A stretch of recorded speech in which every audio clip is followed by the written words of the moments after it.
Roll call, please. Dr. Lowell Strike. Present. Mr. Jason Olson. Here. Mr. David Montemayor. Here. Ms. Melissa Myers. Here. Mr. Alejandro Flores. Here. Mr. Dane Blackwood. Here. And not present, Mr. DeLeon English and Ms. Leanna Harding. Thank you, Ms. Padilla. At this time, we'll open the public meeting with Dr. Mika.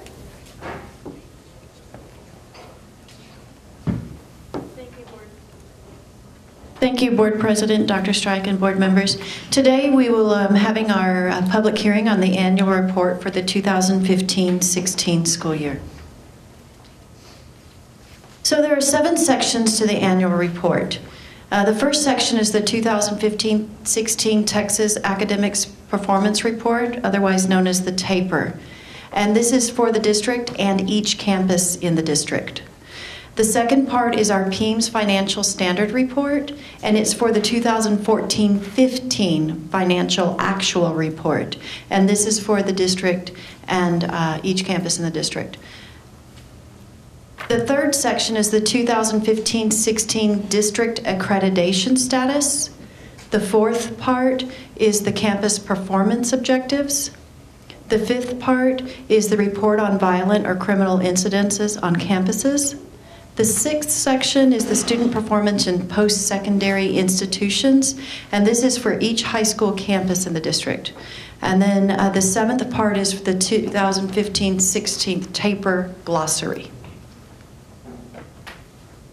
So for the first section, which is the TAPR, this is compiled by TEA for each district and campus using PEAMS and student assessment data.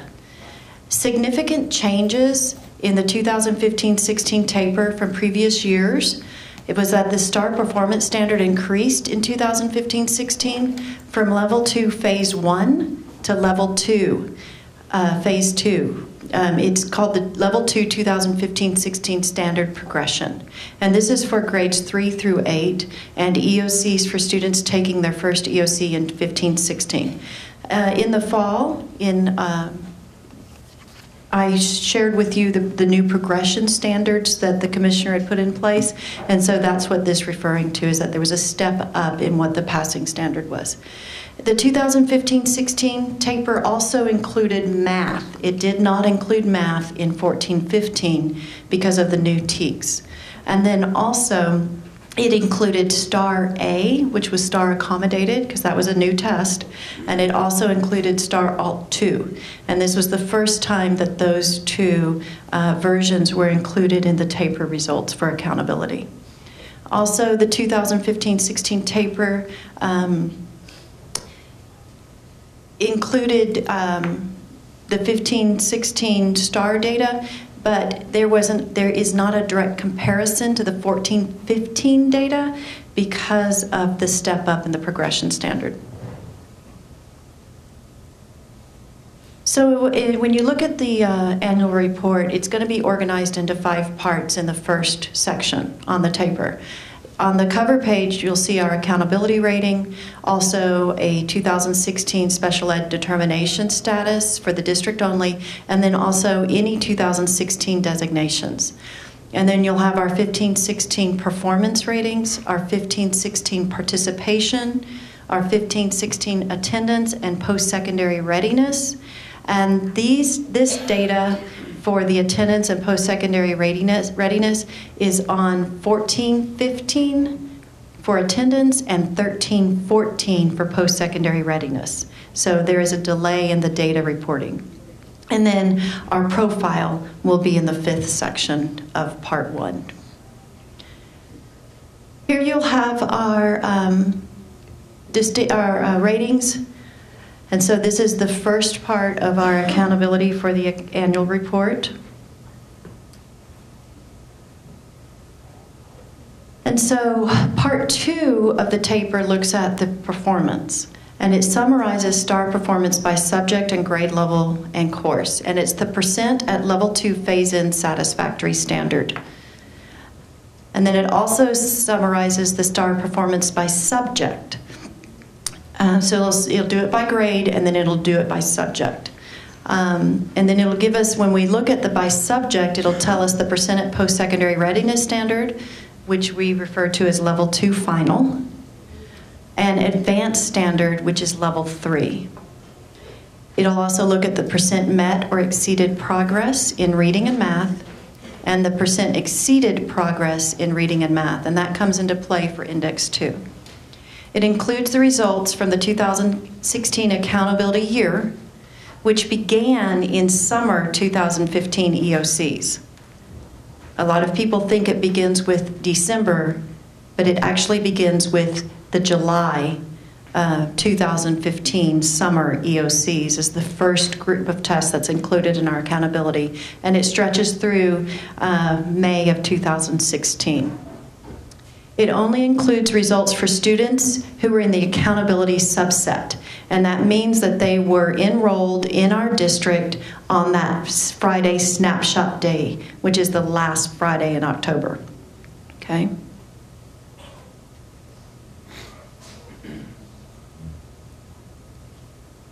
Our performance also includes percent of prior year non-proficient students passing STAR in the current year. So did they fail in 14-15? How many of those students passed in 15-16?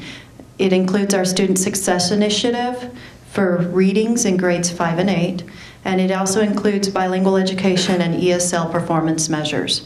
So how many of our students are receiving various models of the bilingual education services, ESL services, no services, and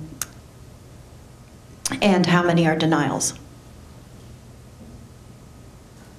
The third part of the first section on TAPR includes the STAR participation. So how many students were enrolled and how many were actually tested.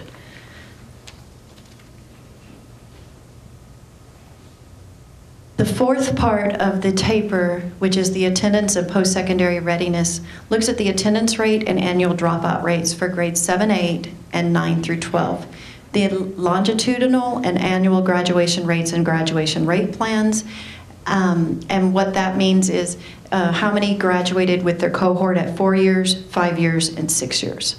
And then also college and career readiness indicators. And for this annual report, that includes your advanced course dual enrollment completion rates, your college ready and college and career ready graduates, AP IB course completion rates, CTE coherent sequence completion, SAT and ACT results, and your graduates in Texas institutions of higher education. So the fifth part of the TAPR, the first section, is the profile. And this is your student information based on the fall snapshot date. So the last Friday in October 2015 is where all of this information in this section is from. It talks about your student enrollment by grade level, ethnicity, and student identification indicator, and other student information such as graduation information, retention rates, and class size information. It also includes staff information. So that's total staff by classification, by ethnicity and gender, by highest degree held, and by years of experience. It also includes our staff salary and our turnover rate information for the district. And then the program information for 2015-16 is student enrollment by program, such as special ed, CTE, etc., gifted and talented, and how many teachers we have in each of those programs. It gives a comparison to the district, to the ESC, and to the state. So now we're in part 2 of the annual report, and this is the financial standards report. And remember that this is based on 14-15 financial actual report.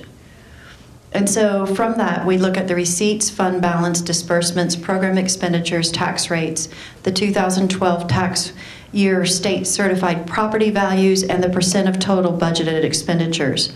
And it looks at, that was for the district, and for the campus it looks like at the expenditures by object, expenditures by function, and program expenditures by program. And so this is what it looks like in the annual report for the district. And then the third part is the district accreditation status. And each year, TEA assigns one of the four. You're accredited, accredited warned, accredited probation, or not accredited revoked. And it looks at your academic accountability ratings, financial accountability ratings, data integrity, program area deficiencies identified through PBMAS. And we are accredited. And so here is our status that shows that we are accredited. And then the fourth part of the annual report is the campus performance objectives. And each campus has developed and is implementing a campus improvement plan. And each campus improvement plan includes performance objectives based on data analysis and needs assessment. And the campuses have to periodically measure progress towards those performance objectives. And the campus performance objectives were approved by the board when we brought forward the plans. And the CIPs are posted on the district's website and are available for review at the district's central office or on each campus. And when this goes live on the website, these links are hot, taking you to each of the campus improvement plans. So the fifth part of the annual report is the report on violent or criminal incidents. And it has to include the number, rate, and type of violent or criminal incident that occurred on each campus.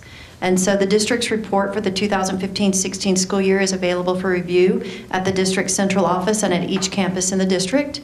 And here is our incident report.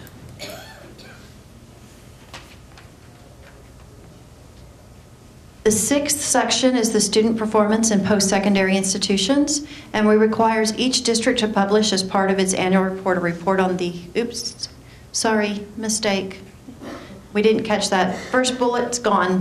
I'll correct that before we post it. These data are compiled by the Texas Higher Education Coordinating Board, and the most current report is for the 2013-14 high school graduates. And the student performance is measured by the grade point average earned by 2013-14 high school graduates who attended public 4-year and 2-year institutions of higher education in the fiscal year 2015. And for each student, the grade point and college level semester credit hours earned by the student in fall 2014, spring 2015, and summer 2015 are added together and averaged to determine the GPA. So it requires us to include this, the GPA cannot be calculated for some reason the student is placed in the unknown column. If a student attended both a 4-year and a 2-year institution in the fall 2015, the student's GPA is shown in the type of institution where the most semester credit hours were earned, and the number of students located at Texas independent institutions is presented. Also shown are not trackable graduates, and those are with non-standard ID numbers that cannot be used to match the student identifiers at Texas higher education institutes. What that means is that we have students who are issued like S numbers and instead of social security numbers here, and so they are not trackable once they go to a college, as we don't use the same number. And then not found graduates, those might be enrolled in higher education outside of Texas or in a private institute in Texas. So here is the report that's included in the annual report. And then the TAPR glossary is located on the TEA website. It's also downloaded and included in the full annual report. And as of yet, the TAPR glossary still has not been released in Spanish from TEA. Once it is, we'll update our annual report. And then from here on forward is the next 200 pages are the actual, all of the annual report, which I will not be going over in depth, but I will take any questions.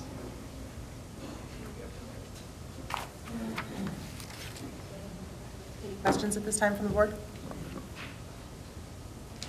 Okay, at this time we'll take citizen input. There is any. All right, and I do not have a motion because this was for information purposes only. We will actually act on this during the board meeting. Dr. Mika? All right, at this time, I just need a motion for adjournment of the special meeting. Do I have a second? Second. All those in favor, raise your hand. Motion carries. We'll adjourn at 6:17. The meeting will start again at 6:30.